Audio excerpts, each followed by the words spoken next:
My name is Lily Ross. I'm 34 years old, and I never thought my 10-year-old son would be the one to save me from losing everything. When people hear that a child changed the entire outcome of a custody battle, they imagine some dramatic movie scene. But the reality was far more terrifying and beautiful than that. The moment my son Noah stood up in that courtroom and asked the judge if he could speak, I felt my heart stop.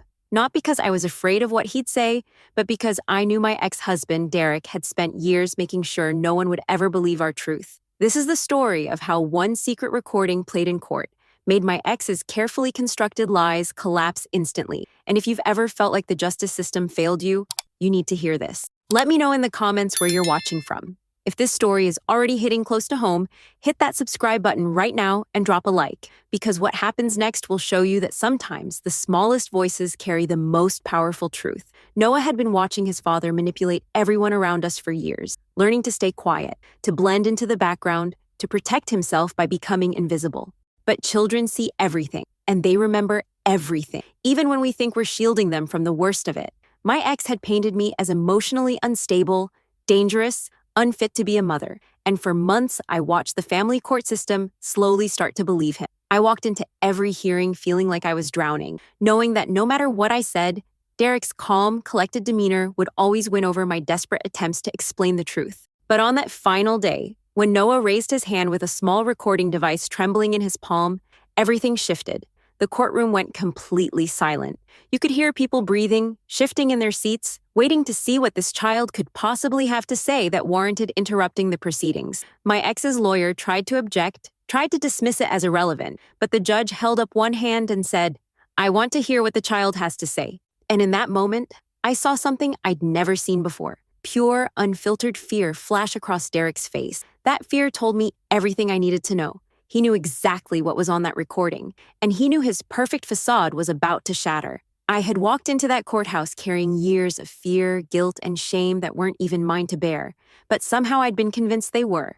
Derek, my ex-husband, had spent our entire marriage making me question my own reality, my own emotions, my own worth as a mother and a human being. He was the kind of man who could scream at you until you were shaking, then turn around and tell a therapist, a lawyer, or a judge that you were the one who was overly emotional and out of control. And people believed him because he was good. No, he was exceptional at playing the role of the concerned, stable parent who just wanted what was best for his child. I remember sitting in those cold courtroom chairs, listening to him describe me as someone I didn't even recognize, and feeling completely powerless to defend myself. The system is supposed to protect children and vulnerable parents, but what I learned is that it often protects whoever tells the most convincing story. Derek had documentation, carefully curated emails where I sounded erratic, text messages where I'd responded emotionally after hours of provocation, even statements from his family members who'd only ever seen his polished public persona. I had the truth, but truth without evidence is just your word against theirs. And in family court, that's almost never enough. My lawyer told me we needed concrete proof of his behavior, something undeniable. But how do you prove years of psychological manipulation and emotional abuse when it all happens behind closed doors? I felt like I was fighting a ghost, something everyone could feel the effects of, but no one could actually see. What I didn't know, what I couldn't have known, was that my son had been quietly documenting the truth in his own way. Noah had watched his father belittle me, threaten me, gaslight me into believing I was the problem. And he'd carried that weight in silence because he thought speaking up would only make things worse. But children are far more perceptive than we give them credit for, and they understand injustice in ways that cut straight through all the legal jargon and manipulation tactics. On that day in court, I still didn't know Noah had a recording. I didn't know he'd planned this moment, and I certainly didn't expect him to be the one who would finally give me the evidence I'd been desperately searching for. All I knew was that I was about to lose custody of my son to a man who'd spent years making me feel like I was losing my mind. When I first met Derek Mitchell at a mutual friend's barbecue 7 years ago, he seemed like everything I'd been hoping to find. Calm, confident, charming, in a way that felt genuine rather than performative. He had this way of making you feel like you were the only person in the room, asking thoughtful questions, remembering small details about things you'd mentioned weeks earlier, always showing up exactly when he said he would. My friends loved him, my family thought he was a catch, and I felt like I'd finally found someone who would be a true partner, someone stable after years of dating people who didn't know what they wanted. Looking back now, I realized that perfection was the first red flag. But when you're falling in love, You don't question why someone seems too good to be true. You just feel grateful. Before I go any further, make sure you're subscribed because what happens next shows exactly how someone can transform from Prince Charming into your worst nightmare. And leave a like if you've ever ignored red flags because you wanted so badly to believe in someone. The shift from caring to controlling happened so gradually that I didn't even notice it at first. It started with Derek offering helpful suggestions. Maybe I shouldn't wear that dress because it didn't flatter me the way I deserved. Maybe I should reconsider that job opportunity because he worried about the stress affecting my health. Maybe I should spend less time with certain friends because they seemed toxic for my well-being. He framed every bit of control as concern, every boundary he crossed as love, every time he made a decision for me as him simply wanting to protect me. And because he said it all so calmly, so reasonably, I started believing that he knew better than I did about my own life. By the time we got married and I got pregnant with Noah, I'd already lost so much of myself that I barely recognized the woman staring back at me in the mirror. I'd stopped wearing clothes Derek didn't approve of, stopped seeing friends he considered bad influence, stopped voicing opinions that contradicted his because the emotional exhaustion of the argument that would follow simply wasn't worth it. He never hit me, not once. But he didn't need to, because he'd perfected the art of breaking someone down with words, silence, and the constant threat that if I didn't become the wife he needed me to be, I'd lose everything. I convinced myself that this was just what marriage looked like, that compromise meant giving up pieces of yourself until you fit perfectly into someone else's vision. What I didn't understand yet was that I wasn't compromising. I was disappearing, piece by piece, and the man I'd married was holding the eraser. The divorce itself was my idea, which probably surprises people given how this story unfolds, but there came a moment when I realized that staying would kill whatever was left of me. I'd spent 5 years trying to be the perfect wife, the perfect mother, the perfect version of myself that Derek demanded, and it was never enough. There was always something wrong, always something I needed to fix, always some way I was failing him and our family. One night, after he'd screamed at me for 20 minutes because dinner wasn't ready when he got home, even though he'd come home 2 hours earlier than he'd told me, I looked at Noah's frightened face peeking around the corner, and something inside me finally snapped. I filed for divorce the next week, naively believing that leaving would be the hardest part, and that once we were separated, I could finally start rebuilding my life in peace. What I didn't anticipate was that Derek would treat the divorce like a war he absolutely had to win, with our son as the ultimate prize and my reputation as acceptable collateral damage. Within weeks of me filing, his lawyer submitted a motion questioning my fitness as a parent, complete with carefully selected examples of my erratic behavior and emotional instability. They pointed to times I'd cried during arguments after being berated for hours, times I'd raised my voice after being pushed to my absolute breaking point, times I'd made irrational decisions, like choosing to visit my sister when Derek had wanted me home. Every normal human reaction to abnormal levels of stress and manipulation was reframed as evidence that I was mentally unfit, dangerous, someone who couldn't be trusted alone with her own child. Sitting in that first custody hearing and listening to my own lawyer read these accusations out loud felt like being gutted in public while everyone watched and took notes. The worst part wasn't even the lies themselves. It was how believable Derek made them sound, standing there in his pressed suit with his calm, concerned expression, playing the role of the worried father who just wanted to protect his son from an unstable mother.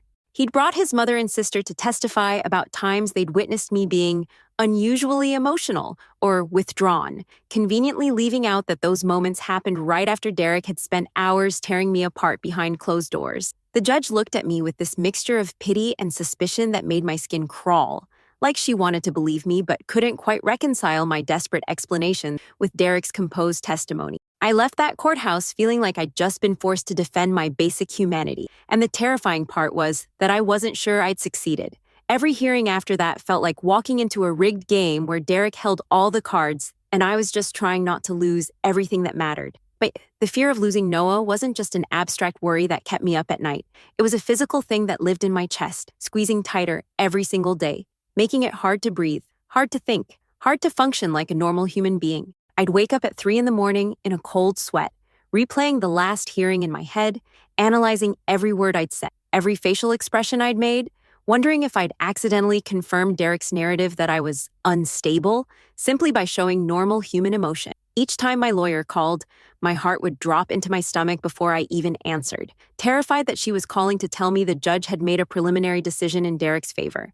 This wasn't just about losing custody in the legal sense, it was about the very real possibility that my son would grow up believing his father's lies about me, that he'd internalize the message that I was dangerous, broken, someone to be managed rather than loved. What made it worse was watching Noah navigate this impossible situation with a maturity no 10-year-old should have to possess. He'd come home from visits with his father, and I could see the confusion written all over his face, the way he'd measure his words carefully before speaking, like he was afraid of saying the wrong thing and making everything worse. Derek had started asking him questions, seemingly innocent ones about our home life, about my moods, about whether mommy ever got too upset or said mean things about daddy. I knew what Derek was doing, building his case through our son's innocent observation, twisting a child's natural honesty into ammunition he could use against me in court.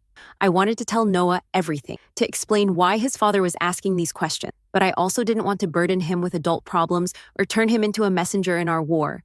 Every custody evaluation felt like a test I was destined to fail no matter how perfectly I performed. The evaluator would ask me seemingly simple questions like, "How do you handle stress?" And I'd freeze, knowing that any answer I gave could be used against me. If I said I handled it well, I'd seem disconnected from reality given Derek's accusation. But if I admitted to struggling, I'd be confirming that I was unstable.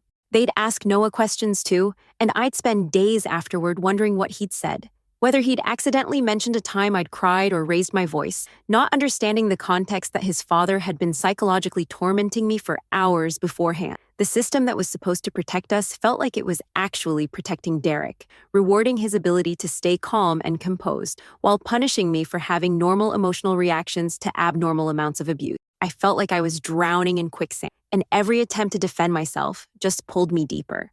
Inside our home, before the divorce, Derek's behavior was completely different from the calm, reasonable man he presented to the outside world. And that disconnect was intentional, calculated, designed specifically to make me look crazy if I ever tried to tell anyone what was really happening. He'd wait until we were completely alone, usually late at night when Noah was asleep, and then he'd start. Sometimes with criticism about something I'd done wrong that day, sometimes with accusations that I was flirting with someone or hiding money or planning to leave him, sometimes with nothing at all. Just pure rage that seemed to come from nowhere. He'd scream inches from my face, punch walls next to my head, throw dishes that would shatter just feet away from where I stood frozen. And then the next morning, he'd be perfectly pleasant at breakfast, asking Noah about his homework like nothing had happened. The whiplash was disorienting, making me question whether the previous night had even been as bad as I remembered, whether maybe I was being too sensitive like Derek always said. If this is sounding terrifyingly familiar, make sure you're subscribed and hit that like button, because understanding these patterns might just save someone's life, and I need you to stick with me as I explain how this kind of manipulation works. The gaslighting was perhaps worse than the actual outbursts because it made me doubt my own memory and perception of reality. Derek would say something cruel and cutting. I'd react with hurt or anger, and then hours later when I'd try to address it, he'd look at me with genuine confusion and say, "I never said that. Are you feeling okay? Maybe you should talk to someone about these anxiety issues you're having." He'd rewrite entire conversations, insist that arguments I clearly remembered had never happened, tell me that my version of events was a product of my overactive imagination and tendency toward drama. When I'd try to explain this to friends or family, it sounded absurd. How could someone just deny reality like that? But that's exactly how emotional abuse works. It thrives in the space between public perception and private truth. The most insidious part was how he'd weaponize my reactions to his abuse as proof that I was the problem. If I cried during one of his tirades, I was too emotional and unstable. If I fought back and raised my voice, I was aggressive and out of control. If I shut down and went silent, I was passive-aggressive and manipulative. There was literally no correct response, no way to react to his behavior that wouldn't be used as evidence against me later.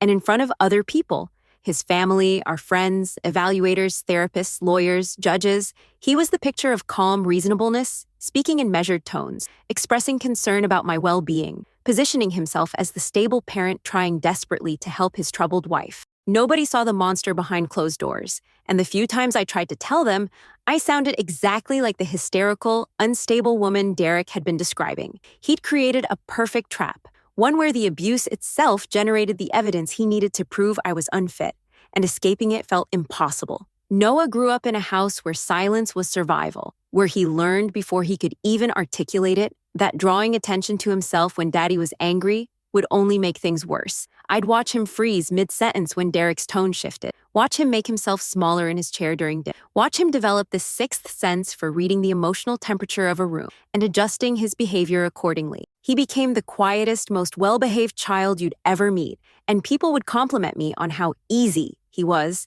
not understanding that his compliance wasn't natural.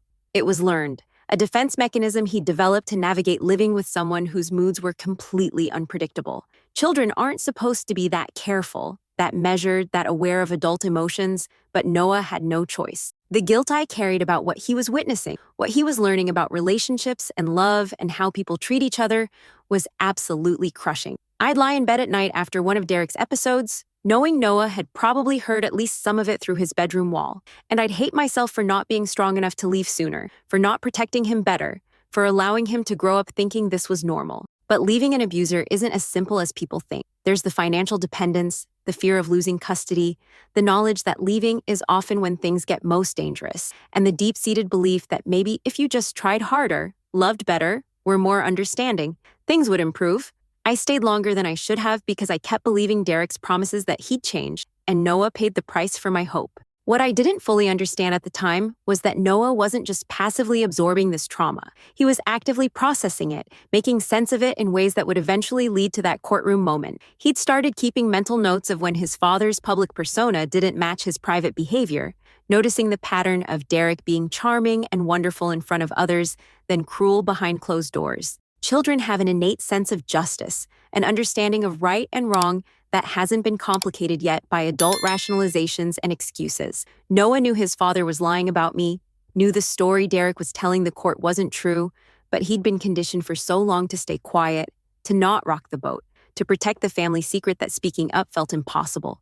Until suddenly, it didn't. The recording happened about 3 weeks before that final custody hearing, during one of Noah's overnight visits at my apartment after Derek and I had separated. Derek had started showing up unannounced, claiming he needed to discuss co-parenting issues, but really just looking for opportunities to continue his control and harassment now that I wasn't trapped living with him anymore. On this particular night, he'd shown up at 8 o'clock, pushed past me when I opened the door, and immediately started in on me about how I was poisoning Noah against and violating the custody agreement by not answering his texts fast enough. His voice got louder and louder, his body language more aggressive, until he'd backed me against the kitchen wall with his hand near my throat, not touching, but close enough to be a clear threat.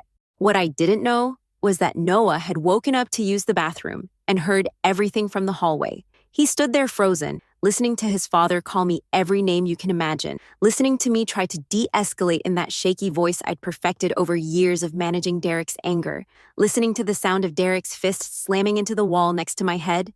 My phone was charging on the living room table, and Noah made a decision in that moment that would change everything. He crept out, unlocked it using the passcode he'd memorized from watching me, opened the voice recorder app, and pressed record.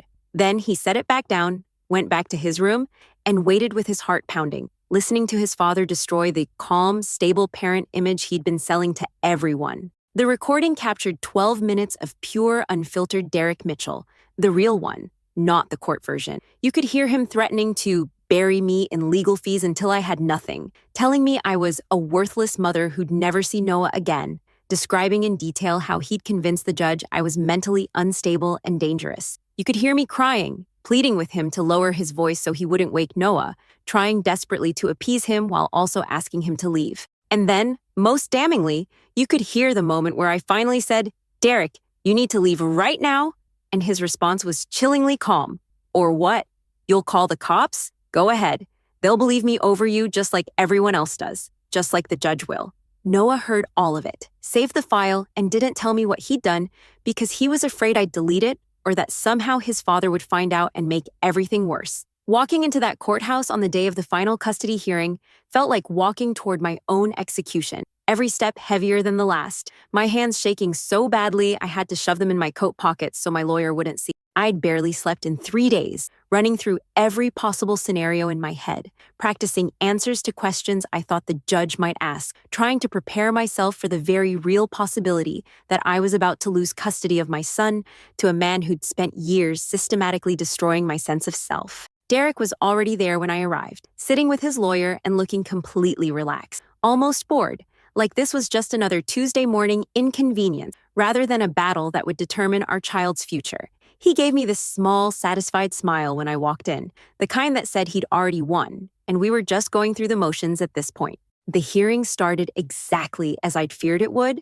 with Derek's lawyer painting me as an emotionally unstable woman who'd made false accusations against a loving father simply because I was bitter about the divorce. They had witnesses lined up, Derek's mother, his sister, even a former neighbor, all ready to testify about times they'd seen me acting erratic or inappropriate, conveniently forgetting to mention that every single one of those moments happened after Derek had spent hours tearing me apart emotionally. My lawyer did her best to object, to point out the inconsistencies, to highlight the pattern of manipulation, but you could see the judge's expression, that familiar look of skepticism mixed with fatigue that said she'd heard a million custody disputes just like this one and couldn't tell who was telling the truth anymore. I felt my chest tightening, my vision getting blurry with unshed tears I couldn't let fall, because crying would just prove Derek's point that I was too emotional to handle parenting. Then Derek himself took the stand, and I had to sit there and watch him perform the role he'd perfected over the past year. He spoke in that measured, concerned tone he'd mastered, expressing worry about my mental health, describing incidents where I'd supposedly lost control in front of Noah, painting himself as the stable, loving parent who just wanted to protect his son from an unstable mother. Every word out of his mouth was either a lie or a twisted version of the truth, but he delivered it all with such conviction, such apparent sincerity, that I could see people in the courtroom nodding along. His lawyer asked him directly, "Have you ever threatened Ms. Ross or behaved aggressively toward her?" And he looked straight at me with those cold eyes and said, "Never. I've only ever tried to help her, but she interprets everything as an attack." I felt something break inside me, and watching him lie so effortless, knowing my son was sitting right there hearing his father rewrite our entire history. Nobody expected what happened next, least of all me, because Noah had been sitting quietly in the back of the courtroom the entire time, just like the court liaison had instructed him to do, unless he was called to testify. But suddenly, right in the middle of Derek's lawyer beginning to make his closing argument about why custody should be transferred, Noah stood up with his small backpack clutched in both hands. His voice was barely above a whisper when he said, "Excuse me?" But in that silent courtroom it carried, and every head turned to look at this 10-year-old boy who was clearly terrified, but somehow still standing. The judge looked surprised, glancing at her notes like maybe she'd missed something about the child being scheduled to speak, and Noah said it again, louder this time, his voice shaking but determined. "I need to show something. It's really important." The judge leaned forward, studying Noah with an expression I couldn't quite read. Concern mixed with curiosity, mixed with something that might have been respect. She asked gently, "What do you need to show, Noah?" And my son reached into his backpack with trembling hands and pulled out my phone, the one I'd been looking for all morning and had assumed I'd left at home in my panic. He'd taken it deliberately, charged it overnight, and brought it to court without telling anyone, carrying this secret weight all by himself because he'd decided it was finally time to stop being quiet. Derek's face went completely white.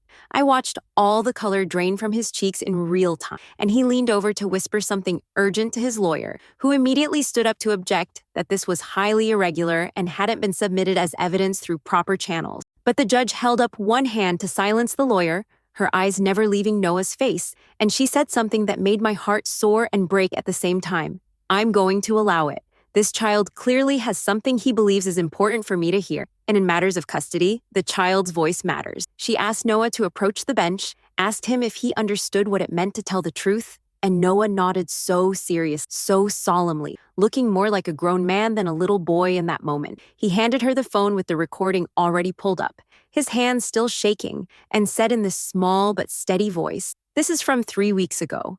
My dad doesn't know I recorded it, but I need you to hear what he's really like when nobody else is watching." The courtroom went completely silent, so quiet you could hear the clock ticking on the wall, everyone holding their breath as the judge pressed play.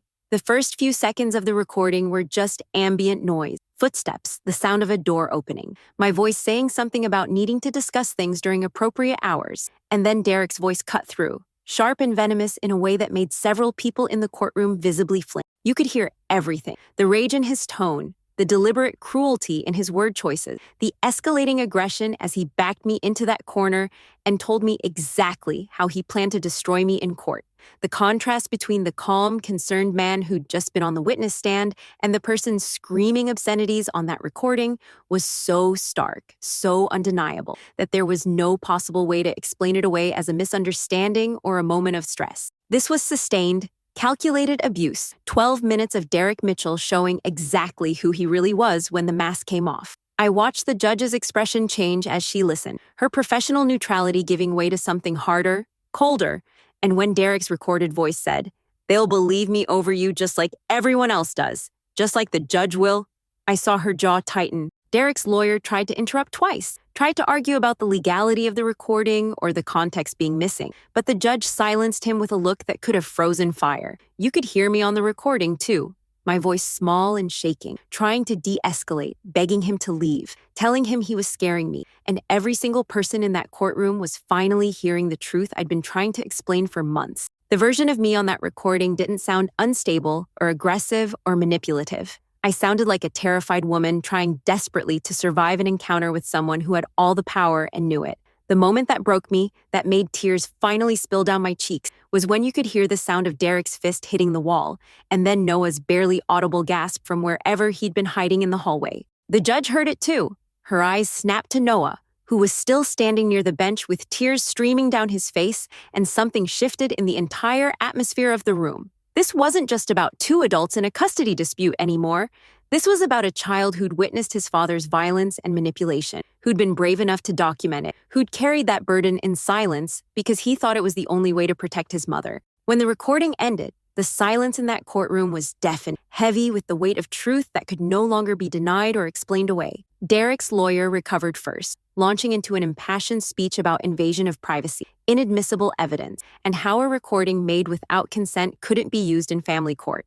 But his voice had lost all its earlier confidence, and you could see him grasping at legal technicalities because there was no way to defend the actual content of what everyone had just heard. The judge listened patiently, let him finish his objection, and then calmly explained that in cases involving child custody and potential abuse, the court had discretion to consider evidence that might otherwise be excluded, especially when that evidence was brought forward by the child himself. She asked Noah directly if anyone had told him to make this recording, if anyone had coached him on what to say or when to present it, and Noah shook his head, explaining in his quiet, serious voice that he'd done it on his own because he knew his mom was telling the truth and nobody believed her.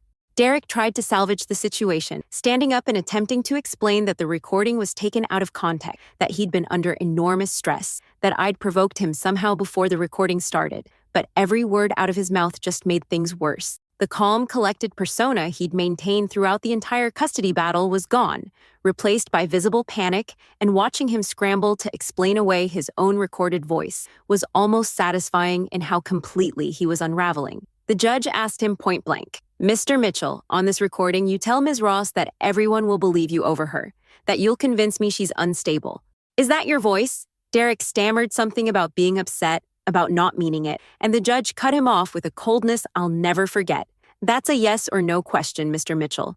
Is that your voice on the recording?" When he finally admitted it was, you could feel the entire case collapse around him like a house of cards in a strong wind. The judge turned to Derek's mother and sister, the witnesses who'd testified earlier about my supposed instability, and asked them if they'd ever witnessed Derek behaving the way he did on that recording. They both looked uncomfortable, exchanging glances with each other and with Derek, and their silence was more damning than any answer they could have given. My lawyer seized the moment, pointing out that every accusation Derek had made against me, that I was emotionally volatile, that I made false claims of abuse, that I was trying to manipulate the court, was actually a description of his own behavior. Classic Darvo tactics used by abusers to avoid accountability. The judge didn't even need to hear more. She called a 15-minute recess, but I could see in her eyes that she'd already made her decision. When the judge returned after that 15-minute recess, the entire atmosphere in the courtroom had transformed. There was no more ambiguity, no more he said, she said uncertainty, just the cold clarity of truth that had been hiding in plain sight all along. She began by addressing Noah directly, thanking him for his courage in bringing forward evidence that she acknowledged must have been terrifying for a child to record, and even more terrifying to present in front of his parents and a room full of strangers. Then she turned to Derek, and her tone shifted to something I'd never heard from a judge before, Not angry exactly, but absolutely disgusted, the kind of tone you use when you've seen something that fundamentally offends your sense of justice. She said that in her 23 years on the family court bench, she'd seen countless cases of parental alienation, manipulation, and abuse, but rarely had she seen such a clear-cut example of a parent systematically undermining the other while claiming to be the victim. The judge went through Derek's accusations one by one, methodically dismantling each claim he'd made against me by holding it up against the evidence of his own behavior on that recording. He'd called me emotionally unstable, but the recording showed him having an explosive, threatening outburst while I remained calm and tried to de-escalate. He'd claimed I was alienating Noah from him, but Noah had independently chosen to document and reveal his father's abusive behavior without any prompting from me. He'd painted himself as the concerned, stable parent, but his own words, "They'll believe me over you just like the judge will," revealed a calculated manipulation of the court system rather than genuine concern for his child's well-being. Every piece of Derek's carefully constructed narrative crumbled under the weight of 12 minutes of unfiltered truth, and watching it happen felt like finally being able to breathe after months of suffocating. Then came the part that made my knees weak with relief. The judge ruled that primary custody would remain with me, that Derek's visitation would be supervised until he completed a batterer's intervention program and anger management counseling, and that she was ordering a full psychological evaluation of Derek before any changes to the custody arrangement would be considered. She explicitly stated for the record that she found Derek's testimony to be deliberately misleading, that his behavior constituted emotional abuse not just toward me, but toward Noah as well, by forcing the child to exist in an environment of manipulation and fear, and that the court's primary concern was ensuring Noah's safety and emotional well-being. Derek's face went from white to red, his hands gripping the table so hard his knuckles turned white, but there was nothing he could do. His own voice, his own words, his own threats had sealed his fate more effectively than any testimony I could have given. Walking out of that courthouse with Noah's hand in mine, knowing that we were finally safe, that Derek's power over us had been broken by the bravest act I'd ever witnessed, felt surreal in a way I still can't fully articulate. I'd spent months believing that truth didn't matter if you couldn't prove it, that justice was just a fairy tale people told themselves to feel better about a broken system, that I was going to lose my son because my abuser was better at lying than I was at defending myself. But Noah had proven something I'd forgotten in all those dark months of legal battles and character assassination. Truth has a power of its own when it's given a voice, and sometimes that voice comes from the most unexpected places. My 10-year-old son had done what I couldn't do. He'd captured undeniable evidence of who Derek really was, carried that burden alone until the right moment, and then stood up in front of a room full of adults and demanded to be heard. The lesson here isn't really about recordings or court tactics, or even about winning custody battles, though those things matter enormously when you're living through them. The real lesson is about the kind of courage it takes to tell the truth when everyone around you is invested in a comfortable lie, when speaking up means risking everything, when silence would be so much easier and safer. Noah taught me that courage doesn't always look like what we expect. It's not always loud or dramatic or confident. Sometimes courage is a scared child pressing record on a phone because he knows his mom needs help. Sometimes it's carrying a secret that feels too heavy because you believe it might save someone. Sometimes it's standing up with shaking hands and a trembling voice and saying, "I need to show something," even when you're terrified of the consequences. What Noah did that day in court changed both of our lives in ways that go far beyond the legal custody arrangement, and it taught me something crucial about abusers and the systems that enable them. Derek's power came entirely from his ability to control the narrative, to be believed, to maintain that mask of reasonableness while destroying me behind closed doors. The moment that mask was ripped away by undeniable evidence, he had nothing. All his manipulation tactics, all his carefully rehearsed testimony, all his character witnesses couldn't compete with the truth of his own voice revealing exactly who he was. Abusers rely on silence, on victims being too afraid or too discredited to speak up, on the benefit of the doubt that society gives to people who seem calm and successful and put together. But silence only protects the abuser, never the victim. And sometimes the smallest voice can shatter years of carefully constructed lies if we're brave enough to let it speak. So after hearing everything I've been through, everything Noah went through, I want to ask you something that I've been thinking about constantly since that day in court. What would you have done in my place? If you'd been fighting for months to prove the truth while watching your abuser convince everyone that you were the problem, would you have kept fighting or would you have given up? And more importantly, if you saw someone going through what I went through, someone who seemed too emotional or dramatic about their custody battle, would you be quick to judge Or would you consider that maybe they're reacting normally to an abnormal situation created by someone who's very good at hiding who they really are?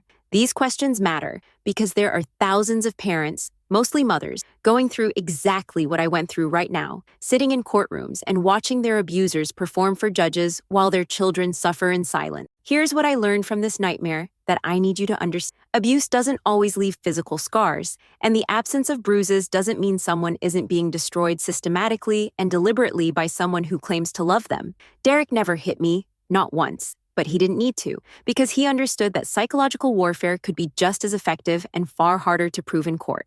He knew exactly how to push me to my breaking point, and then use my reaction as evidence that I was unstable. He knew how to present himself as the reasonable one while painting me as hysterical. He knew the system would give him the benefit of the doubt because he looked and sounded like someone who had it all together, and he almost won because of it.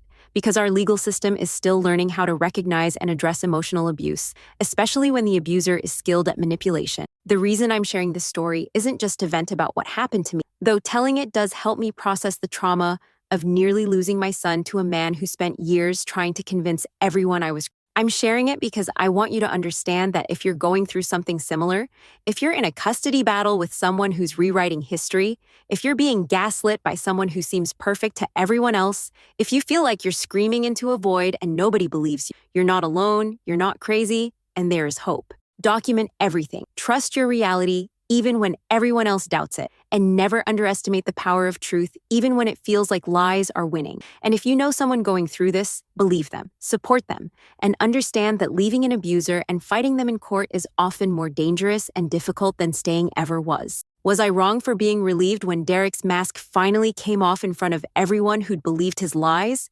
Was Noah wrong for recording his father without permission, for carrying that weight alone, for ultimately being the one who had to save us both? I genuinely want to know what you think. So let me know in the comments below what you would have done differently, or if you've been through something similar. Share your story because your voice matters and someone out there needs to hear it. If this story resonated with you, if it made you think differently about custody battles or emotional abuse or the courage it takes for children to speak truth to power, do me a favor and hit that subscribe button and turn on notifications, because I have more stories to share about fighting back, finding strength, and refusing to let abusers win. Thank you for listening to my story, for believing me when so many people didn't, and for understanding that sometimes justice comes from the most unexpected places, like a 10-year-old boy who refused to stay silent anymore.